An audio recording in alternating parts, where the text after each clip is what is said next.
Esta charla está pensada desde el derecho de autor. Yo soy abogada especializada en propiedad intelectual.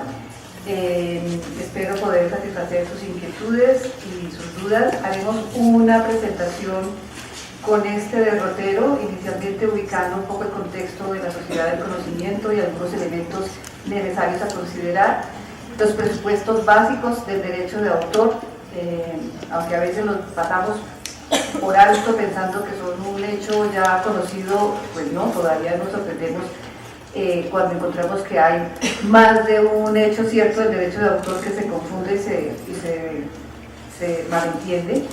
Los escenarios de acción para las bibliotecas con la legislación vigente, es decir, qué puede hacer una biblioteca en Colombia con la legislación vigente, las limitaciones y excepciones vigentes en la legislación, los nuevos actores que plantean desafíos, retos y nuevos derroteros para las bibliotecas, que son las bases de datos, las medidas tecnológicas de protección, los derechos a la protección de los datos personales en cuanto a la protección de la intimidad.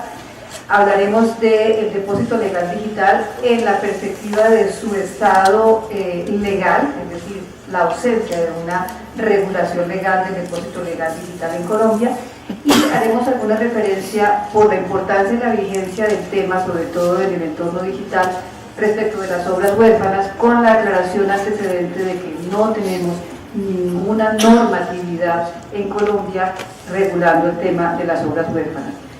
Quise introducir esta charla con esta reflexión de Roger Chartier en las revoluciones de la cultura escrita. Con el texto electrónico, la biblioteca universal se hace concebible, si no ya posible, sin que esto implique reunir todos los libros en un mismo lugar. La contradicción entre el mundo cerrado de las colecciones y el universo infinito de lo escrito pierde, por primera vez en la historia de la humanidad, su carácter ineluctable. En las lecturas que hice para llegar a esta charla, me encontré varias veces con esa reflexión de personas de su profesión y del mundo del derecho, y es: el cometido de una biblioteca no es digitalizar absolutamente todo lo existente, ni el cometido es llevar al mundo electrónico todo lo que exista. Pero evidentemente el mundo y los alcances de la tecnología digital permiten hoy en día, nos lleva a requerir las posibilidades de esa tecnología puesta de presente.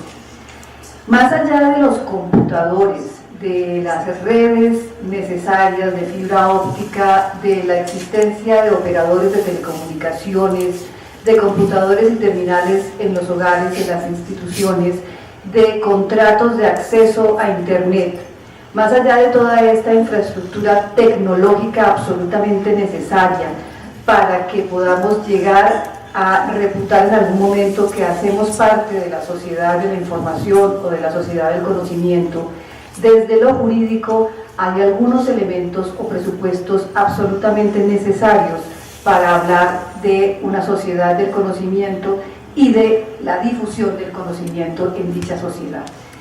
De una parte están algunos elementos que son considerados hoy en día elementos constitucionales. Me refiero a la libertad de crear. Para hoy, para nuestro entender, es increíble cuando uno vuelve a pensar en lo que también trae Roger Chartier en esa misma obra de la cita extractada.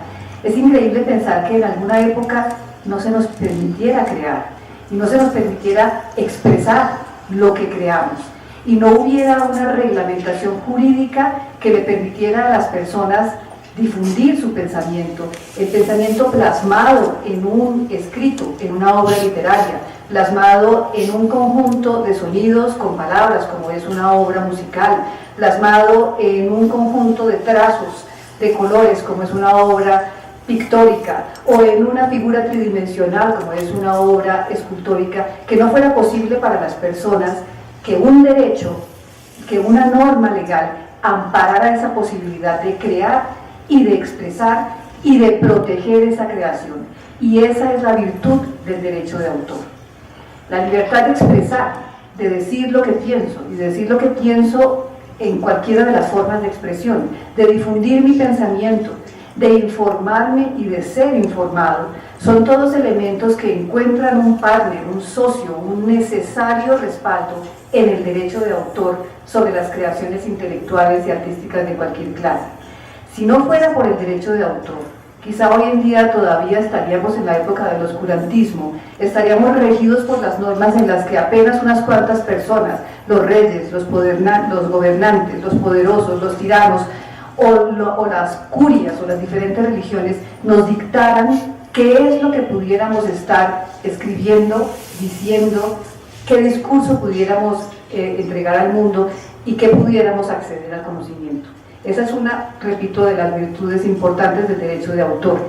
Un derecho que nace con o a partir de la creación de la imprenta, y que así como nace a partir de la creación de la imprenta de Gutenberg, ha evolucionado en la historia de la tecnología y de la humanidad con todas las tecnologías que permiten reproducir y comunicar al público las obras del intelecto. Evidentemente, el mundo digital, evidentemente la posibilidad de desmaterializar las obras del conocimiento, las obras del pensamiento, que es lo que tenemos hoy en día enfrente, y llevarlas a través de las fibras ópticas y demás desmaterializadas al mundo entero a través de la red digital, de la World Wide Web, es uno de los principales o más grandes efectos que ha tenido esta evolución de la tecnología, y evidentemente plantea unos retos muy importantes, no solo para el derecho de autor. No crean que solamente para el derecho de autor, para el derecho constitucional, para el derecho penal, para todas las estructuras jurídicas.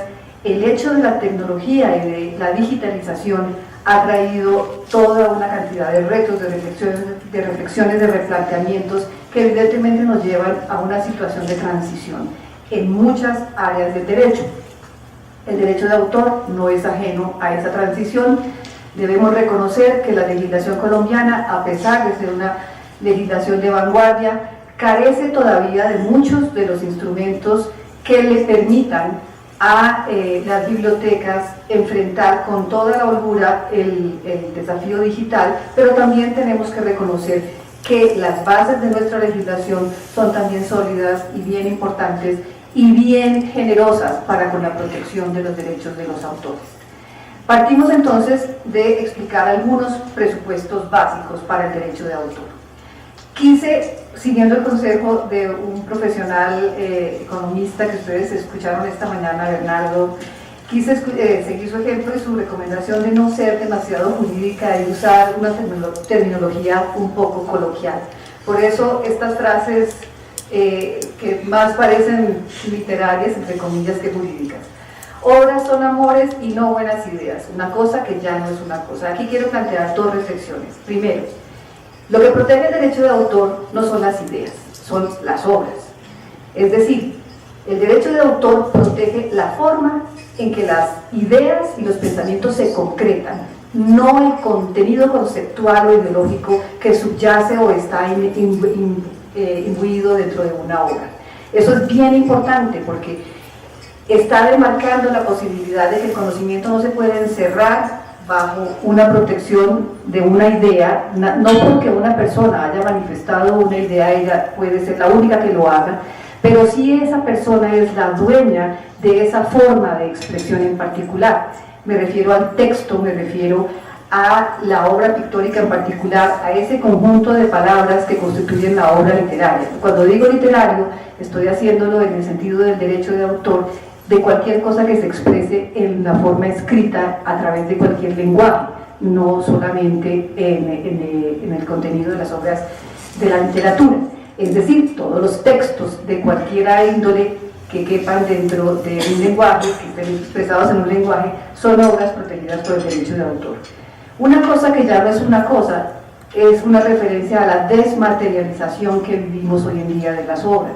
Cada vez asistimos más a la lectura de las obras en dispositivos digitales, en el teléfono inteligente, en el iPad, en la tableta de cualquier otra. Los que tenemos algunos años, no tantos como se imaginarán, no nos acabamos de acostumbrar a desprendernos por completo del papel, pero ese es el curso natural de las cosas. El curso natural es que cada vez más las obras se darán a conocer al público sin ser reproducidas en un soporte material, pero sí reproducidas digitalmente. Y aquí es importante hacer una aclaración.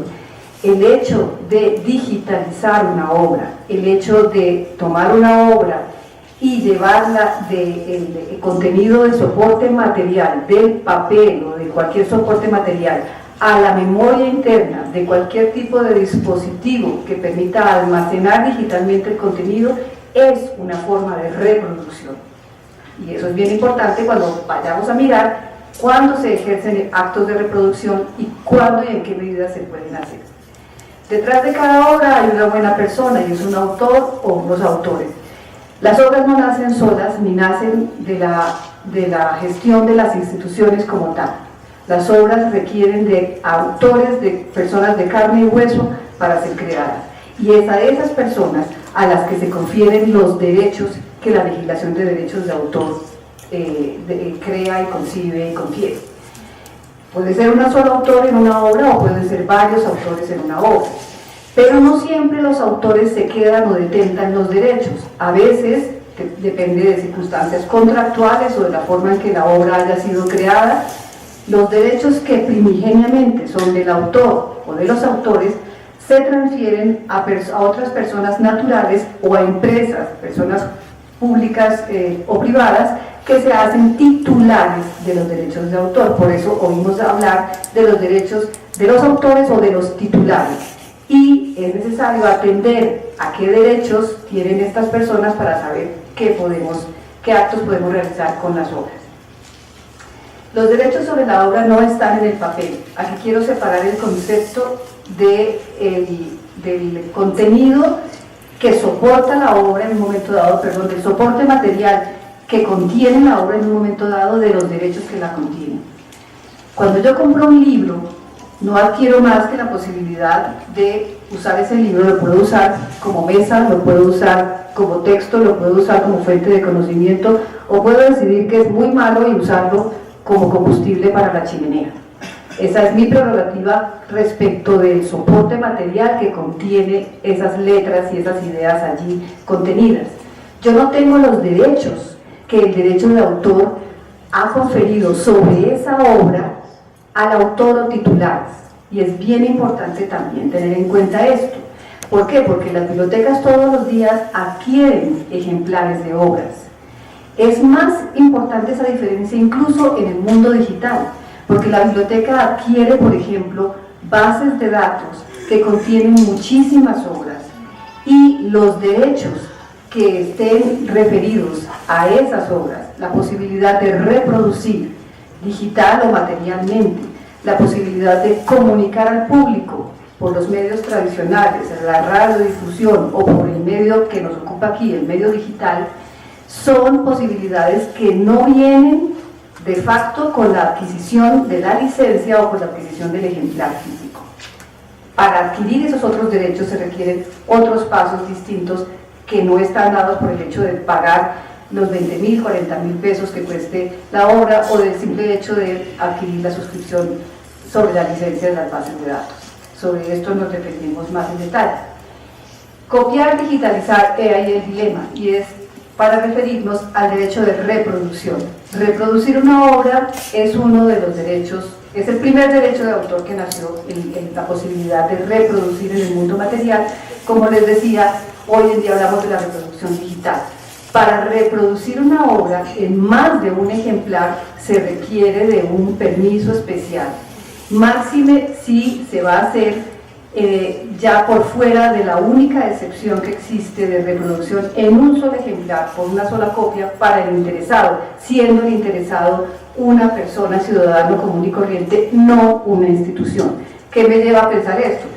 Que la reproducción para las bibliotecas, sean públicas o privadas, solo está circunscrita a los casos especiales en que la ley ha conferido o establecido una limitación o excepción a los derechos exclusivos del derecho de autor.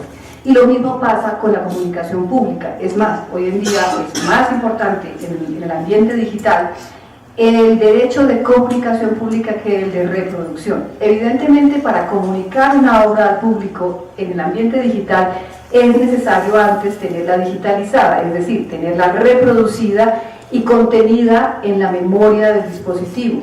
Pero para comunicarla al público también se requiere haber adquirido las licencias o derechos que la ley prevé y confiere a los autores o a los titulares. Trataremos de desarrollar esto un poco a medida de la charla. Bajo estos presupuestos, derechos exclusivos que la ley confiere a los autores o a los titulares.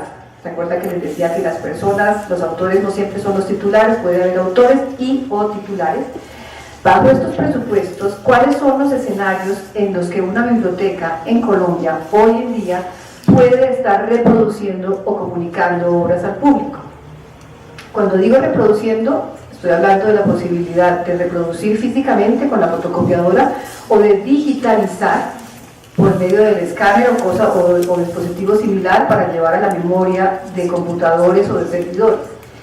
El primer escenario que podemos plantear es el de una biblioteca que es titular de los derechos. No es el caso más frecuente y sin embargo, evidentemente también hay casos. Por ejemplo, puede uno pensar en la biblioteca Isaac Ángel Arango, que es titular de los derechos sobre muchas colecciones porque ha recibido los derechos de autor, de reproducción y comunicación, o porque de hecho ha sido la gestora o la promotora de una determinada edición. Si eso es así, si la biblioteca es titular de los derechos de reproducción, de comunicación al público, entonces tendrá la facultad de copiar en forma material o digital las obras que tiene en su colección bajo esos derechos y darlos a conocer al público. Esa, repito, es la menor la menor posibilidad de los escenarios. Ese no suele ser el caso de las bibliotecas en general. El segundo escenario en el que una biblioteca puede estar reproduciendo o comunicando obras al público sin una previa autorización del autor o titulares es el escenario del dominio público. El derecho de autor tiene una vigencia limitada en el tiempo. ¿Qué significa esto? Que a diferencia de los bienes materiales sobre los que predicamos un dominio que no termina, por ejemplo mi casa, si yo soy propietario de un bien inmueble, de una casa, de un apartamento, eso no está, y si ya terminé de pagar, claro está, ya no le debo nada de hipoteca al banco, eso no está limitado en el tiempo a que el derecho caduque o termine en algún momento. En el derecho de autor sí, y las legislaciones varían en la duración de ese tiempo. La legislación colombiana desde hace muchísimo tiempo, desde la Constitución anterior, tiene una vigencia de protección de la vida del autor más otros 80 años que se cuentan a partir de la muerte del autor. Durante todo ese tiempo, las obras están en el dominio privado, es decir, hay que contar con la previa y expresa autorización del autor o de los titulares del derecho, que bien pueden ser los herederos del autor, para poder reproducir o comunicar las obras al público en forma masiva o en forma profesional. Pasado ese tiempo, las bibliotecas o cualquier persona que no sea biblioteca, puede ser un editor, puede ser una institución de enseñanza, puede ser cualquiera, puede ser inclusive una institución comercial, pueden ejercer los derechos sobre la obra. Tendrán siempre sí que respetar unos derechos que sí son perpetuos y que son bien importantes para la memoria cultural y el respeto a la memoria cultural, y son los derechos morales. ¿A qué me refiero? Que hay dos derechos, que son el derecho de paternidad y el derecho de integridad, que se llaman derechos morales, que no terminan en ningún momento, no terminan con la vigencia de la protección de los derechos y deben seguir siendo respetados. ¿Qué es esto? Que siempre habrá que reconocer que la Mona Lisa es de Da Vinci, que de aquí a mañana no vamos a poder decir, no, la Mona Lisa es de Google o la Mona Lisa es de Microsoft. Siempre habrá que reconocer que la Mona Lisa es del autor que la encarnó y la realizó, y que la Mona Lisa es una obra que, a pesar de estar en el dominio público, es decir, a pesar de que el autor haya fallecido hace más de 80 años, se debe respetar, y eso también aplica para las bibliotecas. Aunque la biblioteca no tiene una función de transformación de las obras, eventualmente estos derechos deben ser contemplados cuando se quiere realizar acciones sobre ellos. El otro escenario en el que las bibliotecas pueden reproducir y comunicar obras al público o más bien reproducir, que es lo que tenemos vigente en Colombia, esa es de las limitaciones y excepciones, que vamos a hablar expresamente de cuáles son las que tenemos vigentes, y finalmente el escenario en que se puede mover una biblioteca para estar comunicando obras al público en determinadas condiciones es el de las licencias. Las licencias son los permisos que los titulares de derechos de autor dan sobre determinado material, sobre el que ejerce sus derechos, diciendo se puede comunicar al público o reproducir en esta u otra forma, y también vamos a pasar a hablar de eso. ¿Cuáles son entonces esas limitaciones o excepciones, las que existen hoy en día en la legislación colombiana? Hay una que aplica para todas las bibliotecas, sean de carácter público o sean de carácter privado, y está contenida en el artículo 22 de la decisión 351 de la Comisión de la Comunidad Andina. Y dice que es permitido, siempre y cuando eso no atente contra la normal explotación de la obra, ni cause perjuicio al autor, reproducir en forma individual una obra, individual es una sola copia, una obra por una biblioteca o archivo cuyas actividades no tengan directa o indirectamente fines de lucro, cuando el ejemplar respectivo se encuentre en la colección permanente de la biblioteca o archivo, y además dicha reproducción se realice con uno de los siguientes fines. 1. Preservar el ejemplar y sustituirlo en el caso de extravío, destrucción o inutilización. Y 2. Sustituir en la colección permanente de otra biblioteca o archivo un ejemplar que se haya extraviado, destruido o inutilizado.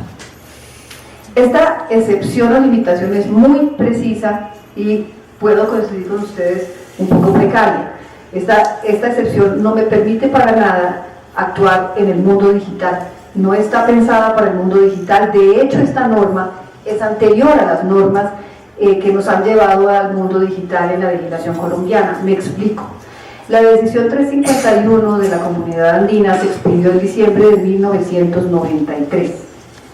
Las primeras normas de derechos de autor que concibieron a enfrentar y poner a tono al derecho de autor con el mundo digital son de diciembre de 1996, que son los tratados que suelen llamarse tratados Internet de la Organización Mundial de la Propiedad Intelectual, de los cuales Colombia hace parte.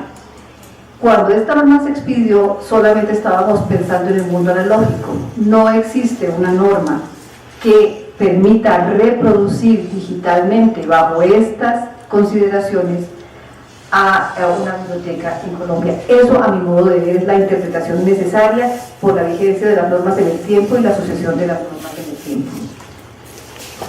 La otra excepción que existe, que es para bibliotecas públicas, esta ya no aplica a bibliotecas de índole privado o particular, es la contenida en el artículo 38 de la Ley 23.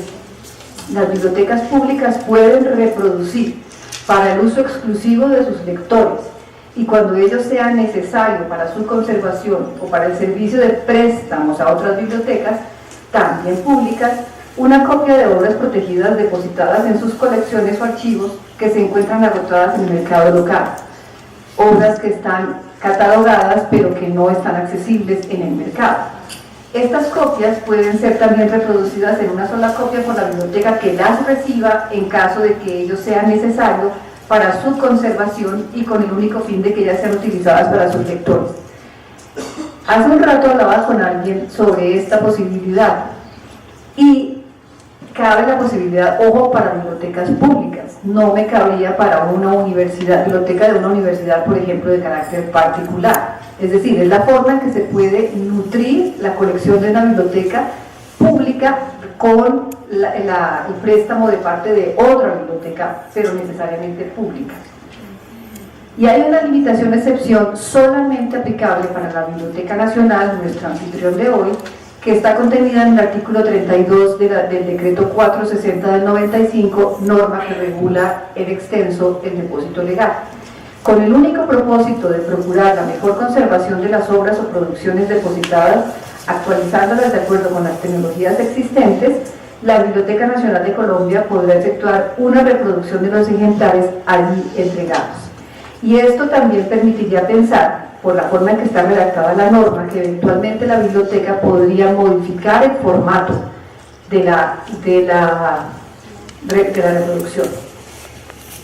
Hasta ahora hemos visto lo que pasa más o menos en el mundo digital, que es lo que tenemos normativamente dispuesto, pero hay nuevos actores y nuevos desafíos en la escena. ¿Cuáles son esos? Que hoy en día la mayoría de obras, por lo menos en el ámbito educativo, ya no son obras individuales y son obras, en cambio, obras que están contenidas en bases de datos. De más en más, las obras de conocimiento, las obras educativas, son artículos o revistas que están contenidas en bases de datos cuya comunicación pública, es decir, la posibilidad de ponerlas a disposición en la red al alcance del público, es una prerrogativa del titular de los derechos. Y tenemos que entonces seguir las reglas específicas que contengan la licencia que contratamos, y habrá todas las posibilidades, pero hay que sujetarse a esas. En esas no hay limitaciones o excepciones. Otro elemento que tenemos que entrar a considerar son las medidas tecnológicas de protección, que son un elemento que nació con la reproducción y la comunicación al público digital, absolutamente necesario para poder funcionar y controlar el uso de las obras. Las medidas tecnológicas de protección son cualquier dispositivo, que puede ser software o hardware, que el titular aplica a una obra protegida por el derecho de autor para controlar el acceso o para controlar el uso de esa obra. Y de hecho son las medidas que permiten o que impiden o permiten que yo pueda reproducir un DVD, reproducir un CD, hacer una copia de un documento que baje de internet, que no me lo permiten imprimir o que sí me lo permiten imprimir, y que se determinan según el arbitrio del titular de los derechos. ¿Para qué? Para controlar el acceso. ¿Por qué esto? ¿Por qué fue necesario esto en el mundo digital? Si la tecnología digital permite, como de hecho ustedes saben que permite, hacer N copias al infinito, con una calidad absolutamente igual a la obra original, por una parte. Y si yo con un clic, en menos de un segundo, puedo poner al alcance del mundo entero a través de la red una obra, era necesario dotar a los titulares de derechos de autor de una protección legal sobre esas medidas tecnológicas. De otro modo, no podría seguir funcionando la industria y nadie más estaría invitado a invertir en la producción de obras o producciones para que en una sola ocasión se fuera toda la producción y no se volviera a recibir ningún ingreso de allí. Esa es una de las diferencias fundamentales entre la reproducción física y la reproducción digital. En un solo clic, la obra puede desaparecer del control por completo o seguir generando algún tipo de ingreso para quien invirtió en producirla y haciendo diferentes modalidades de negocios en el mundo digital. Y el otro elemento muy importante a considerar en el ambiente digital es la protección de los datos personales, la protección de la intimidad. Evidentemente, la relación que establece una biblioteca con sus usuarios en el mundo digital, evidentemente la biblioteca recoge datos personales, tanto de los usuarios como de los autores, más de los usuarios que de los autores. Y como ustedes saben, todos los países, en Colombia, la ley más reciente es la 1581 del 2012, establece una responsabilidad para las entidades públicas o privadas que recopilan datos personales. ¿Por qué? Porque no queremos estar expuestos, como hace un tiempo hablaba la filosofía y la sociología del fenómeno del pez dorado, no queremos estar expuestos como en una pecera que todo el mundo sepa todos nuestros datos. Habrá quien quiera publicar sus propios datos en Facebook y demás, pero no tiene por qué una entidad que ha recopilado mis datos con un fin específico, por ejemplo, el de mi relación con la biblioteca, para préstamo de material bibliográfico o lo que sea, que esos datos míos se pongan al alcance de cualquier otra persona para cualquier tipo de uso. Y eso genera responsabilidades y deberes, evidentemente, para las bibliotecas. En el protagonista del tema de hoy, en el depósito legal, para considerarlo y ponerlos en el contexto del ámbito digital, es necesario tener en cuenta también algunos elementos o presupuestos. En primer lugar, el acceso digital a la memoria y el patrimonio cultural es evidentemente una necesidad. Y es una necesidad que es más importante aún para países como el nuestro, que todavía adolecen de brechas y de fallas en la educación y en el acceso al conocimiento. Por eso vemos esfuerzos tan importantes y tan cuantiosos del Ministerio, del gobierno colombiano, por ejemplo, a través del Ministerio de las Tecnologías de Informáticas y de Comunicación, en el plan Biodigital. No recuerdo ahora las cifras, ustedes deben haber leído en el periódico los millones y millones que está invirtiendo el gobierno colombiano para extender las redes de fibra óptica y dar acceso a Internet a la mayoría de la población colombiana. Pero ahí, en esos tubos, en esa fibra óptica, ahí lo que van son obras protegidas por el derecho de autor. Y lo que necesitamos también es ver cómo las vamos a entregar al público, cómo vamos a preservar esa memoria sin destruirla y sin desincentivar que los autores la sigan produciendo. Entonces, es necesario sí dar acceso al conocimiento a través del acceso a Internet, que por supuesto no es gratis producir las redes, extender las redes de fibra óptica, ni tener acceso a Internet, ni los aparatos y dispositivos que me permiten acceder a la red, ni nada de eso es gratis. Tampoco es gratis la producción de las obras, y por eso la necesidad de la guarda del patrimonio en balance todavía con el derecho de autor.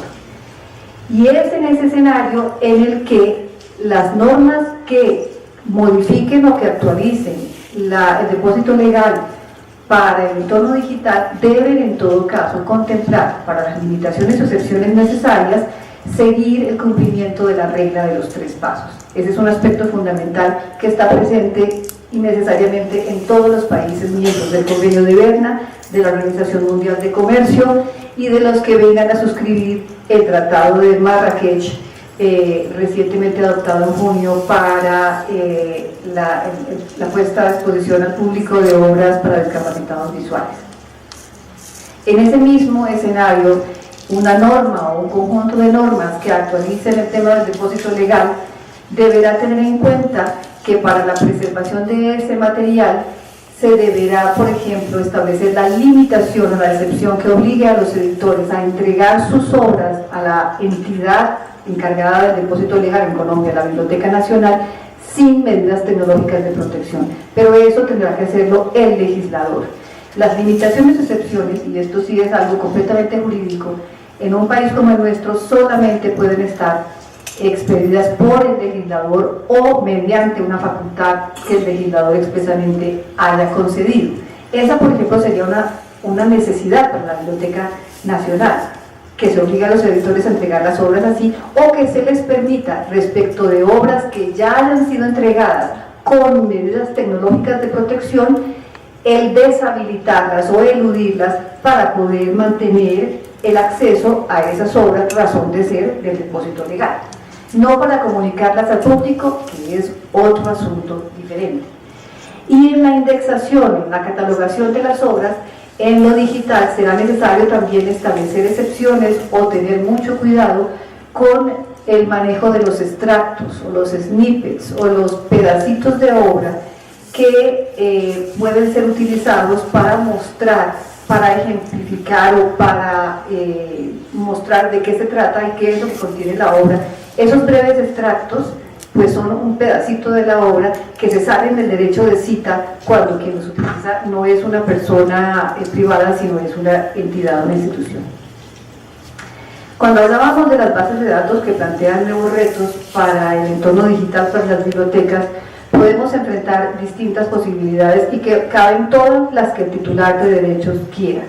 Licencias hay desde las que permite solamente acceso de un archivo para un usuario o de un archivo con un uso condicionado por préstamos o accesos, o el acceso restringido a los usuarios de la biblioteca, y es el caso, por ejemplo, de los accesos de las bases de datos que contratan las universidades, en las que hay un dispositivo de seguridad informática, normalmente un password, que el titular de derechos sobre la base de datos autoriza a la biblioteca a entregar a ese grupo de usuarios. No es que le diga, vaya y ponga en su red de internet, vaya y ponga el artículo, no. Proporciónele a sus afiliados, a sus abonados, una clave de acceso para que algunas personas tengan acceso digital, evidentemente, a ese material. Y está el escenario también del acceso abierto, del Open Access, que cada vez tiene más auge y que a modo de deber plantea plantea elementos de responsabilidad social de las instituciones educativas particulares que gracias a Dios en Colombia, gracias a Dios no, sino gracias a la modernidad y a la responsabilidad social están tan en boga. Me refiero a la puesta a disposición al público de acceso gratuito de los textos educativos, de las revistas de las universidades. Hoy en día prácticamente las universidades y todas las revistas científicas de las universidades en Colombia están puestas a disposición del público en acceso abierto. Pero ojo, para llegar a ponerlas a disposición de esa manera, se requiere que se haya contado con los derechos previos de estas personas de las que hablábamos al comienzo, esos autores o esos titulares. Y entonces traigo aquí a colación esto por una razón muy particular. Cuando dictamos charlas en las universidades, siempre caemos en la discusión de qué hacemos con los repositorios digitales respecto de las tesis de grado, por ejemplo, qué hacemos con las obras inéditas. Y ahí tenemos un derecho moral que sobre el que no podemos poner ninguna limitación o excepción. El autor, sea estudiante o sea profesional, sea doctorando o estudiante de pregrado, es el único que puede decidir si su obra se da a conocer al público o no. Evidentemente, ponerla en la red, en lo digital, en la red de internet, es una puesta a disposición al público. Eso a algunas personas les suena sacrílego. Yo creo que la vigencia del derecho moral sigue teniendo toda la vigencia y toda la importancia. Es el autor quien lo determina. Entonces, ¿puedo yo digitalizar las tesis de grado? Sí, si el autor me concede la autorización. ¿Puedo ponerlas o divulgarlas en internet? Sí, también, si el autor expresamente concedió esa facultad. Pero puede que el autor no quiera hacerlo, puede que ese graduando no quiera hacer ejercicio de ese derecho, y sobre eso no hay limitación o excepción alguna que permita.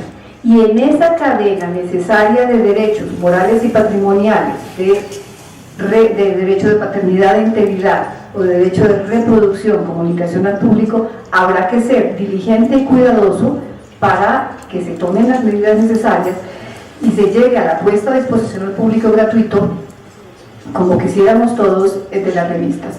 Ahí hay otro elemento muy importante a considerar. Normalmente esa producción es de maestros o de personas que hacen parte de instituciones donde ya encuentran una retribución por su ingreso como catedráticos de la universidad o de la institución a el trabajo que les costó producir esa obra. Y que si eso no es así, en todo caso están decidiendo por su propia voluntad en poner a disposición al público la obra. A eso me refiero cuando digo que detrás de cada obra hay una buena persona. Es esa persona quien debe poder decidir si su obra se da a comunicar, se la pone a disposición al público o no, y de qué manera. Finalmente vamos a referirnos a las obras huérfanas. ¿Qué son, para empezar, las obras huérfanas? Y aquí voy a introducir algunos elementos también de las obras fuera del comercio. Las obras huérfanas son aquellas cuyo autor no se conoce, no se tiene identificado, o que se tiene identificado el autor pero no se logra ubicar para poder consultar y obtener la autorización de sus derechos y poder entonces pedirle permiso para reproducir o comunicar la obra al público con la digitalización y la puesta a disposición al público. Las legislaciones hasta ahora son muy pocas. Hay alguna normatividad de los países nórdicos y el año pasado la Comunidad Europea expidió una directiva cuyos presupuestos son los siguientes. El hecho de establecer limitaciones o excepciones para permitir que bibliotecas u otras instituciones, archivos o museos reproduzcan o pongan a disposición del público mediante comunicación pública en Internet obras huérfanas requiere en todo caso respetar el derecho de autor. Requiere haber realizado y poder demostrar que se ha hecho una búsqueda claramente diligente del autor o de los titulares del derecho. No es que simplemente esta obra no aparece indexada, no aparece con autor, vamos a digitalizarla, no. Hay que agotar un procedimiento para demostrar que se buscó diligentemente al autor o titulares, y eso evidentemente tiene algunos criterios, algunos costos importantes que plantean entonces disyuntivas de cómo hacerlo y hacerlo de la manera apropiada, adecuada y eficiente. Requiere que el uso que se va a hacer de esa obra, la reproducción o la comunicación pública, sea condicionada por qué, cómo y por parte de quién, y necesariamente sin ánimo de lucro.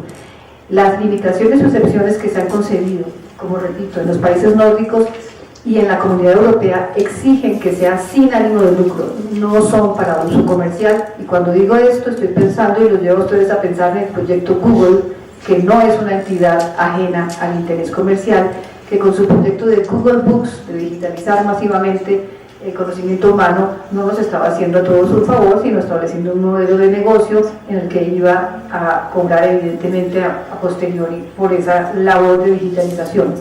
Estas mismas normas de las obras huérfanas deben permitir que el autor, si quiere recobrar sus derechos, el autor que no aparecía, si aparece después, pueda recobrar sus derechos y hacerlos valer.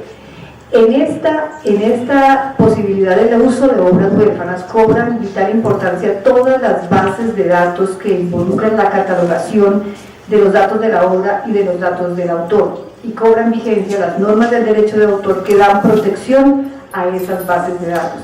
Me refiero a los DOI, a los ISBN, a los ISSN, a los ARROW, a todas las bases de datos que permiten catalogar e identificar a los autores al título de una obra y demás.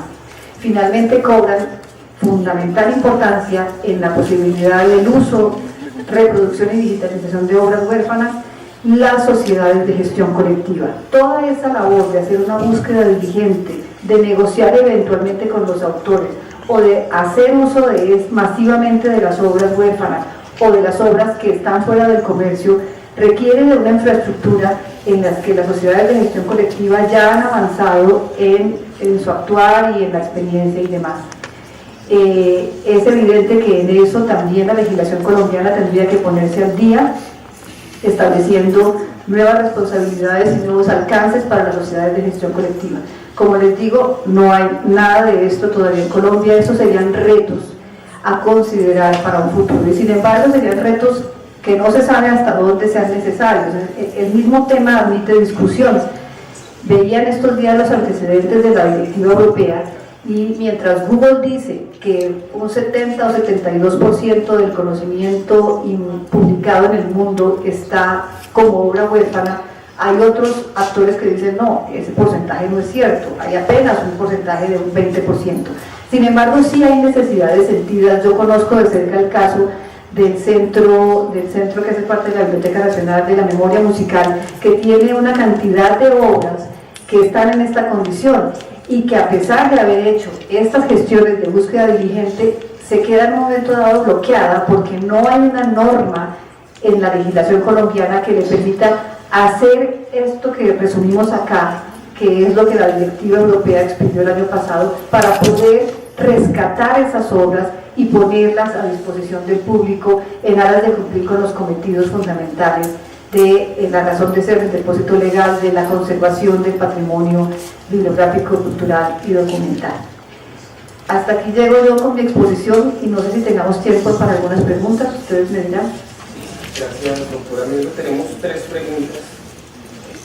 ¿Cuánto tiempo determina la ley para el derecho de autor para publicaciones seriadas, artículos de prensa, revistas? ¿Es igual a 80 años? En principio, ¿esto está funcionando? ¿Sí? ¿Se escuchan?